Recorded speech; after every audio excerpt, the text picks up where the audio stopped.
কাৰণত তেওঁক ঘূৰাই অনাৰ ব্যৱস্থা পুলিচ বিষয়াসকলে ক'লে আৰু 2-4টা ট্ৰেফিকিং আছে কিন্তু প্ৰকৃতাৰ্থত আপোনালোকক কওঁ মই ভাবিব লগা হৈছে আপোনালোকেও অলপ বিশ্লেষণে চাব ইয়াত ট্ৰেফিকিং চাইল্ড মেৰেজ আছে যথেষ্টখিনি আছে অহা দিনত আমি আশা কৰোঁ মনে মনে যিবোৰ ট্ৰেফিকিং হৈ আছে হয়তো হাইলাইট হোৱা নাই তেনেকুৱাখিনি বন্ধ হ'ব লাগে আজিৰ তাৰিখত মই ক'ব খোজোঁ যিসকলে মাতৃয়ে আৰ্থিক অনাটনৰ দৈন্যতাত ভুগি নিজৰ সন্তানটো বা ছোৱালীয়ে হওক বা ল'ৰাই হওক কাৰোবাৰ ঘৰত কাম কৰিবলৈ বন্ধ কৰা ল'ৰা হিচাপে পঠাই দিছে বা কোনোবা এনেকুৱা দুষ্ট চক্ৰ আছে যি দুষ্ট চক্ৰৰ হাতত তেওঁলোকক তুলি দিছে কেইটামান পইচাৰ বিনিময়ত তেওঁলোকে যাতে সেই কামটো বন্ধ কৰে আপোনালোকৰ মাধ্যমেৰে মই তেওঁলোকলৈ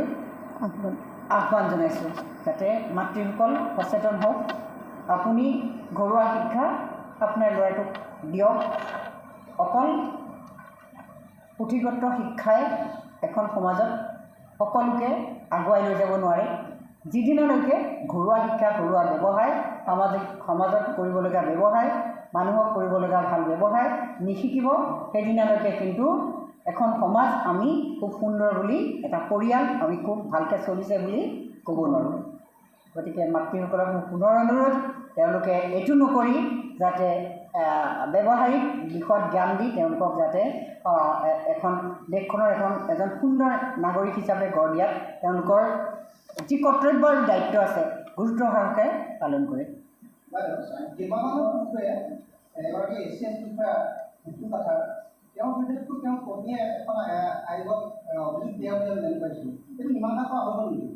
তেওঁৰ পত্নীয়ে পত্নী আছিলে তেওঁৰ পত্নীয়ে আপোনালোকৰ কাষত মহিলাৰ কাষ চাপিছিল মানুহজন মুকুল কাঠাৰ মুকুল কাঠাৰ আছিলে কাঠাৰৰ কেছটো একচুৱেলি চলি আছে আমি নিৰীক্ষণ কৰি আছোঁ তেওঁলোকৰ চিটিং হৈ গৈছে দুবাৰ চিটিং হ'ল তেওঁলোকক তেখেতসকলক আমি মাতি আছোঁ সময় সাপেক্ষে কেতিয়াবা ইটো পাৰ্টি উপস্থিত নাথাকে ইটো পাৰ্টি উপস্থিত নাথাকে আমি ডেট দিবলগীয়া হয় কিন্তু আমি আশা কৰিছোঁ খুব সোনকালে আমি তাৰ মীমাংসা উলিয়াম দুখীয়া নিশ্চয় শাস্তি পাব যদি মহিলা কেইগৰাকী দোষী আছে তেওঁলোকে শাস্তি পাব যদি পুৰুষজন 15 নৱেম্বৰত মই মহিলা আয়োগৰ অধ্যক্ষৰ দায়িত্ব লৈছোঁ তাৰ পৰা আজিলৈকে অসমৰ 28খন জিলা মেবি এখন 29খন জিলাত মই ভ্ৰমণ কৰি আছোঁ আমাৰ টিমে আমাৰ টিমত 7গৰাকী মেম্বাৰ আছে আৰু এগৰাকী মোৰ ভাইচ চেয়াৰপাৰ্চন আছে এগৰাকী মেম্বাৰ ছেক্ৰেটাৰী আছে এখন এডভাইচাৰী বৰ্ড আছে এগৰাকী জাজ আছে হাইকোৰ্টৰ ৰিটায়াৰ্ড জাজ এগৰাকী গভৰ্ণমেণ্ট উকিল আছে আৰু এগৰাকী সাইকোলজিষ্ট কাম ডাক্তৰ এইটো হ'ল আমাৰ এডভাইচাৰী বৰ্ডৰ টিম আমাৰ যাতে কেছ ৰুজু হয় আৰু কেছখিনি আমি মীমাংসা কৰি তেওঁলোকক আমি সংসাৰখন নভঙাকৈ আমি পাতি দিব বিচাৰোঁ মহিলাই মানে এইটোৱেই নহয় যে আমি ডমেষ্টিক ভাইলেঞ্চৰ কেছ এটাই সমাধান কৰিছোঁ এইটো নহয় মহিলাৰ সুৰক্ষাৰ বিষয়টোত বহু কথাই জড়িত হৈ আছে সাংস্কৃতিক সামাজিক ৰাজনৈতিক অৰ্থনৈতিক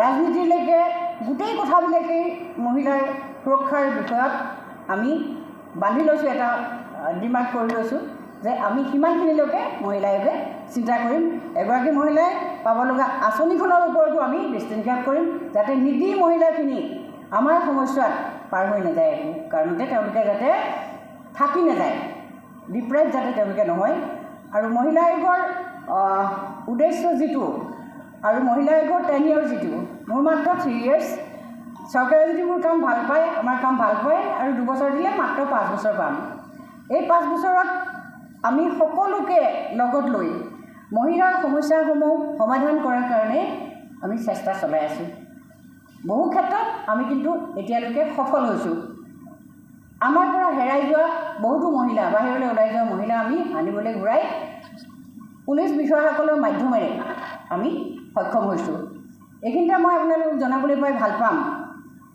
আমি ভ্ৰমণ কৰা জিলাসমূহত প্ৰথম অৱস্থাত আমাৰ এখন ডিষ্ট্ৰিক্ট কমিটি আছে যেনেকৈ মেডাম ভাগৱতী বাইদেউ তেখেত আমাৰ ডিষ্ট্ৰিক্ট ওমেন চেলৰ চেয়াৰপাৰ্চন আৰু তেখেত জিলা আয়ুক্ত আপোনালোকে জানে SP জনক আমি ইয়াৰে মেম্বাৰ ৰাখিছোঁ, আমি তাতে এগৰাকী NGO মেম্বাৰ ৰাখিছোঁ, ঠাই বিশেষে MLA ৰিপ্ৰেজেণ্ট থাকে, এগৰাকী শিক্ষয়িত্ৰী ৰাখিছোঁ, এজন আমি উচ্চপদস্থ মানে মহিলাৰ যিসকল মহিলাই সমাজত ৰিপ্ৰেজেণ্ট কৰি আছে, মহিলা কমিটি বুলি কয়, মহিলাৰ হৈ কাম কৰি আছে, তেনেকুৱা এগৰাকী মহিলা ৰাখিছোঁ। এইটোও আমি তেওঁলোকক কৈ দিছোঁ যে জানিবই লাগে যে মহিলা আয়োগৰ যিবিলাক যিখন মিনি কোৰ্ট আছে আমাৰ ষ্টেট লেভেলত, ঠিক একেদৰে ডিষ্ট্ৰিক্ট আৰু ফাংচনটো ব্লকৰো আছে। তো তাতে তেওঁলোকে কেছ ৰুজু কৰাৰ কাৰণে এটকাও পইচা দিব নালাগে। সেইটো এটা বিউটিফিকেশ্যন, বহুত সুন্দৰ এটা ব্যৱস্থা আছে, কাৰণ মহিলাৰ ক্ষেত্ৰত চব সময়তে পইচাও নাথাকে। গতিকে তেওঁলোকে তাত গোচৰটো দিলে সুন্দৰকৈ মীমাংসা কৰি ভাগি যোৱা ঘৰখন জোৰা লগাই দিব পাৰে। সেই ক্ষেত্ৰত আমি সফল হৈছোঁ। তাৰপিছত আমি কাৰ লগত বৈঠক কৰিছোঁ, জিলা আৰক্ষী অধীক্ষকৰ আণ্ডাৰত তেখেতৰ তত্বাৱধানত জিলাখনত যিমান থানা আছে, OC, IC, SP, headquarter SP, তেখেতসকলৰ লগত আমি এখন বৈঠক কৰিছোঁ।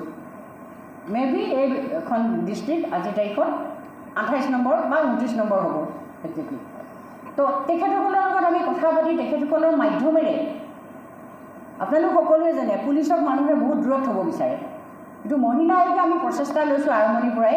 আজিৰ তাৰিখত পুলিচ বিষয়াসকলক আমি আমাৰ ওচৰ চপাই জনসাধাৰণৰ ওচৰ চপাই অনাৰ এটা ব্যৱস্থা লৈছোঁ, য'ত আমি সফল হৈছোঁ বুলি ক'ব পাৰোঁ। ভালেকেইটা কেছ আমি পুলিচ বিষয়াসকলৰ মাধ্যমেৰে আমি বাহিৰলৈ যোৱা কেছো আনিবলৈ সক্ষম হৈছোঁ। তো এনেকুৱা ধৰণে কালি তাতে মই ভিজিট কৰিছোঁ, আৰু আমি আমাৰ ভ্ৰমণ কাৰ্যসূচীত আমি জিলা কাৰাগাৰ ভ্ৰমণ কৰাৰ আমি এটা কাৰ্যসূচী ৰাখিছোঁ। মই ক'বলৈ পাই সুখী হৈছোঁ আপোনালোকক যে কাৰ্বি আংলং জিলাত এগৰাকীও মহিলা তাতে তেওঁলোক নাই, শূন্য। মোৰ বহুত গৌৰৱ অনুভৱ হৈছে, এইখন জিলা শান্তিপ্ৰিয় জিলা অনুভৱ হৈছে।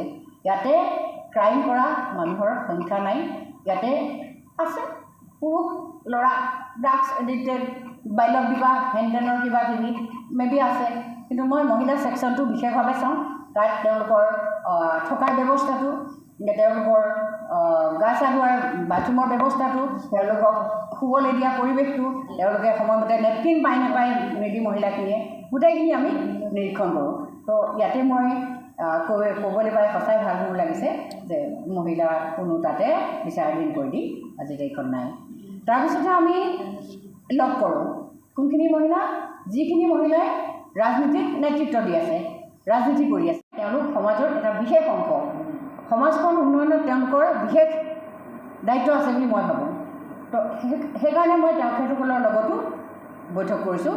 এতিয়ালৈকে বৈঠক আমি ছাকচেছ হৈছে, আমাৰ ফিডবেক খুবেই ভাল। যোৱাকালি এইখিনিতে বহি মই এই হলটো ভৰ্তি হোৱা ৰিপ্ৰেজেণ্ট ইয়াতে পাইছিলোঁ। বিভিন্ন অনুষ্ঠান প্ৰতিষ্ঠান আহিছে, লেখিকা সমাৰোহ আহিছে, অন্যান্য মহিলাৰ সমিতি চলাই থকা মহিলাসকল আহিছে, ইলেক্টেড মেম্বাৰসকল আহিছে, মানে এটা সুন্দৰ পৰিৱেশ। আপোনালোকক খবৰ হয়তো দিয়া নহ'ল, পৰিৱেশটো আপোনালোকে দেখা নাপালে। যিয়ে নহওক, তেনেধৰণে আমি প্ৰতিখন জিলাতে কাম কৰি গৈ আছোঁ। আৰু আজি এই জিলাটো ঠিক একেদৰে আমি কাৰ্বি আংলং ইষ্টত আমি ৰাতিপুৱা বেলাত 11টা বজাত আমি DC কমিটিখনৰ বৈঠক কৰিছোঁ। ৰিপ্ৰেজেণ্ট হলটো ভৰ্তি হৈ আছে, যিসকল মানুহক আমাক প্ৰকৃতাৰ্থত লাগে তেখেতসকলক একেলগে ইনভাইট কৰিছে, আমি তেওঁলোকক পাইছোঁ। BDOসকল গোটেই কেইগৰাকী উপস্থিত আছে, এজন ক'ৰবাত ট্ৰেইনিঙত আছে, ৰাইট বাইদেউ? এজন ট্ৰেইনিঙত আছে। বাকী এটা কাৰ্বি আংলং এইখন জিলাৰ এটা বিউটি মানে ডিজাইন দেখি মোৰ খুবেই আনন্দিত। তাত যিমানকেইজন ভিডিঅ' গোট খাইছিল তেওঁলোক লেডিজে যদি কৰোঁ বুলি আৰম্ভ কৰে, তেওঁলোকে কৰিব নোৱাৰা কাম কিন্তু একো নাই। আজি যথেষ্টখিনি পজিটিভ মাইণ্ড তেওঁলোকৰ পৰা মই উলিয়াই আনিছোঁ। কোনোবাই যদি নেগেটিভ ভাবি আছিলে, কথা বতৰা পাতি তেওঁলোকৰ পৰা পজিটিভ মাইণ্ড উলিয়াই আছোঁ। আই এম ভেৰি হেপী, কাৰণ কাৰোবাক যদি এটা ঠিক লাইন দিব পৰা যায়, কাৰোবাৰ এটা কৰ্মৰে যদি কোনোবাই কাৰোবাৰ নাম লয়, কৰি যোৱা কৰ্মৰ ৰিটায়াৰ হ'ব, তাৰপিছত যদি সমাজৰ 2-4জন মানুহে এগৰাকী ভিডিঅ'ৰ নাম লয়, ভাল নালাগিবনে কওকচোন? আপোনালোকে সাংবাদিকতা কৰিছে, আপোনালোকৰ সাংবাদিকতাক আপোনালোকে ইমান ভালকৈ আপোনালোকক যাতে সময়ে সময়ে আপোনালোকৰ নাম সমাজৰ মানুহে আপুনি কৰা ভাল কামৰ নামটো মানুহে লৈ থাকিব পাৰে। এইটো আপোনালোকে নিশ্চয় ভাবে। ঠিক তেনেধৰণে আমিও তেনেধৰণে কাম কৰি যাবলৈ আমি লৈছোঁ আৰু পদ্ধতিগত হিচাপে আমাৰ কাম সফল হোৱা বুলি মই ক'ব পাৰোঁ। এতিয়া এই মুহূৰ্তত মই জিলা আৰক্ষী অধীক্ষক মহোদয়ৰ সৈতে 16খন থানাৰ আটাইকেইজন OC উপস্থিত আছে। এখন থানাৰ OC নাই, তেওঁ ৰিপ্ৰেজেণ্ট আহিছে। সুন্দৰকৈ এখন আমি বৈঠক কৰিলোঁ, তাতে খুব ফ্ৰুটফুল বৈঠক হৈছে। তাৰ পৰা ভাল ৰিজাল্ট পাম বুলি নিশ্চয় আশা কৰিছোঁ। সময়ত আপোনালোকে এইখিনিও গম পাব। গতিকে মই আপোনালোকক পটককৈ আপোনালোকক কিবা সুধিব লগা আছে সুধিব পাৰে। নিশ্চয় আপোনালোকে কিছুদিন আগতে মালিনী গোস্বামীৰ কেছটো হয়তো কাৰোবাৰ অৱগত আপোনালোকৰ হৈছে। সেই কেছটোত আমি অসম ৰাজ্যিক মহিলা আয়োগে ইমান তৎপৰতাৰে আমি ইনিচিয়েটিভ লৈছোঁ। মানুহগৰাকী যিয়েই নহওক, যেনেকৈ নহওক, 4টা বজাৰ পৰা 10:30টাৰ ভিতৰত আমি তেখেত জীৱিত অৱস্থাত থকাৰ কথাটো আমি উদ্ধাৰ কৰি উলিয়াব পাৰিছোঁ। গতিকে যিয়েই কাম আমি হাতত লৈছোঁ এতিয়ালৈকে আমি সফল হোৱাৰ ডিমাণ্ড কৰিব পাৰোঁ। আপোনালোকে হয়তো মহিলা আয়োগক এই হিচাপে আমি যেনেকৈ আজি লগ পাইছোঁ, আপোনালোকৰ লগত মই এটা মধুৰ সম্পৰ্ক বিচাৰিম যে আপোনালোকে যিখিনি লিখিব পজিটিভ লিখিব। কিন্তু ইয়াতে আমি কোনো ধৰণৰ বনাই একো কথা কোৱা নাই। প্ৰেক্টিকেলি আমি যি কাম কৰিছোঁ তাৰে আপোনালোকক এটা ছবি আমি দিবলৈ যত্ন কৰিছোঁ। গতিকে অহা দিনত ইয়াতে আমাৰ দুগৰাকী মেম্বাৰ আছে। মামণি বৰা, তেওঁ এইখন জিলাৰ আমি গাৰ্জেন মেম্বাৰ হিচাপে দিছোঁ। পৰমী দাস ৱেষ্ট কাৰ্বি আংলঙৰ গাৰ্জেন মেম্বাৰ হিচাপে দিছোঁ। অহা দিনত তেওঁলোকৰ মাধ্যমেৰে আপোনালোকৰ জিলাখনত কাৰ্বি আংলঙত চলি থকা গোটেই পৰিৱেশটো অধ্যয়ন কৰাৰ কাৰণে, জানিবৰ কাৰণে আমি চেষ্টা চলাম। আৰু আপোনালোকক কৈ থ'লোঁ, অসম মহিলা আয়োগ অকল ৰিপিট কৰিছোঁ মই, এটা ডমেষ্টিক ভায়লেঞ্চৰ কেছেই সমাধান কৰাৰ কাৰণে নহয়, আমি মহিলাৰ সকলো বিষয় ঘৰুৱা কণ্ডলৰ পৰা আৰম্ভ কৰি এগৰাকী মহিলাই বিভিন্ন ধৰণৰ চৰকাৰে দিয়া আঁচনিসমূহ মহিলাৰ নামতেই দিছে। ডাকঘৰত একাউণ্ট খোলাইছে, টিপ চহী দি মহিলাগৰাকীয়ে একাউণ্ট খুলিছে। টিপ চহী দিয়া মহিলাগৰাকীক আমি আখৰটো নিজৰ নাম লিখিবলৈ চেষ্টা কৰাৰ প্ৰয়াস কৰিছোঁ। নামটো লিখিব পৰাকৈ চিন্তা কৰিছোঁ। এখেতসকলৰ মাধ্যমেৰে জিলা কমিটি আৰু ব্লক কমিটিৰ মাধ্যমেৰে আমি এইখিনিও কৰিবলৈ সক্ষম হ'ম বুলি আমি আশাবাদী। কোনোবা মহিলাৰ সামাজিক দায়বদ্ধতা কি সেই বিষয়টো তেওঁলোক হয়তো অজ্ঞ নহয়, অজ্ঞ হৈয়ে আমি পাইছোঁ প্ৰেক্টিকেল ফিল্ডত। কিয়নো আমি সোমাই যাওঁ, অকল ইয়াতেই মিটিংখন কৰি আমি বহি নাথাকোঁ, আমি মহিলাৰ মাজত সোমাই গৈছোঁ। আৰু মহিলাসকলৰ সকলো সুবিধা, যিদিনালৈকে শেষৰ মহিলাগৰাকী শিক্ষিত নহ'ব, যিদিনালৈকে শেষৰ মহিলাগৰাকী কাৰণত তেওঁক ঘূৰাই অনাৰ ব্যৱস্থা পুলিচ বিষয়াসকলে ক'লে। আৰু 2-4টা ট্ৰেফিকিং আছে। কিন্তু প্ৰকৃতাৰ্থত আপোনালোকক কওঁ নকওঁ মই ভাবিব লগা হৈছে। আপোনালোকেও অলপ বিশ্লেষণে চাব, ইয়াত ট্ৰেফিকিং, চাইল্ড মেৰেজ আছে, যথেষ্টখিনি আছে। অহা দিনত আমি আশা কৰোঁ, মনে মনে যিবোৰ ট্ৰেফিকিং হৈ আছে হয়তো হাইলাইট হোৱা নাই, তেনেকুৱাখিনি বন্ধ হ'ব লাগে। আজিৰ তাৰিখত মই ক'ব খোজোঁ, যিসকলে মাতৃয়ে আৰ্থিক অনাটনৰ দৈন্যতাত ভুগি নিজৰ সন্তানটো বা ছোৱালীয়ে হওক বা ল'ৰাই হওক কাৰোবাৰ ঘৰত কাম কৰিবলৈ বন্ধ কৰা ল'ৰা হিচাপে পঠাই দিছে, বা কোনোবা এনেকুৱা দুষ্ট চক্ৰ আছে যি দুষ্ট চক্ৰৰ হাতত তেওঁলোকক তুলি দিছে কেইটামান পইচাৰ বিনিময়ত, তেওঁলোকে যাতে সেই কামটো বন্ধ কৰে। আপোনালোকৰ মাধ্যমেৰে মই তেওঁলোকলৈ আহ্বান জনাইছোঁ, যাতে মাতৃসকল সচেতন হওক। আপুনি ঘৰুৱা শিক্ষা আপোনাৰ ল'ৰাটোক দিয়ক। অকল পুথিগত শিক্ষাই এখন সমাজত সকলোকে আগুৱাই লৈ যাব নোৱাৰে। যিদিনালৈকে ঘৰুৱা শিক্ষা, ঘৰুৱা ব্যৱহাৰ, সমাজত কৰিবলগীয়া ব্যৱহাৰ, মানুহক কৰিবলগীয়া ভাল ব্যৱহাৰ নিশিকিব, সেইদিনালৈকে কিন্তু এখন সমাজ আমি খুব সুন্দৰ বুলি, এটা পৰিয়াল আমি খুব ভালকৈ চলিছে বুলি ক'ব নোৱাৰোঁ। গতিকে মাতৃসকলক মোৰ পুনৰ অনুৰোধ, তেওঁলোকে এইটো নকৰি যাতে ব্যৱহাৰিক দিশত জ্ঞান দি তেওঁলোকক যাতে দেশখনৰ এজন সুন্দৰ নাগৰিক হিচাপে গঢ় দিয়াত তেওঁলোকৰ যি কৰ্তব্য আৰু দায়িত্ব আছে গুৰুত্ব সহকাৰে পালন কৰে। কেইবামানৰ বিষয়ে এগৰাকী এছিয়ান বিষয়া মৃত্যু কথা তেওঁৰ বিৰুদ্ধেতো তেওঁ পত্নীয়ে এখন আয়োগত অভিযোগ দিয়া বুলি আমি জানি পাইছোঁ। এইটো ইমানটা কৰা হ'ব নেকি? তেওঁৰ পত্নীয়ে খুব পত্নী আছিলে, তেওঁৰ পত্নীয়ে আপোনালোকৰ কাষত মহিলা আগত কাষ চাপিছিল। মানুহজন কোন? মুকুল কাঠা, এছিয়ান বিষয়া মুকুল কাঠা আছিলে। কাঠাৰৰ কেছটো একচুৱেলি চলি আছে। আমি নিৰীক্ষণ কৰি আছোঁ। তেওঁলোকৰ চিটিং হৈ গৈছে, দুবাৰ চিটিং হ'ল তেওঁলোকৰ। তেখেতসকলক আমি মাতি আছোঁ সময় সাপেক্ষে। কেতিয়াবা ইটো পাৰ্টি উপস্থিত নাথাকে, ইটো পাৰ্টি উপস্থিত নাথাকে, আমি ডেট দিবলগীয়া হয়। কিন্তু আমি আশা কৰিছোঁ খুব সোনকালে আমি তাৰ মীমাংসা উলিয়াম। দোষীয়ে নিশ্চয় শাস্তি পাব। যদি মহিলা কেইগৰাকী দোষী আছে তেওঁলোকে শাস্তি পাব।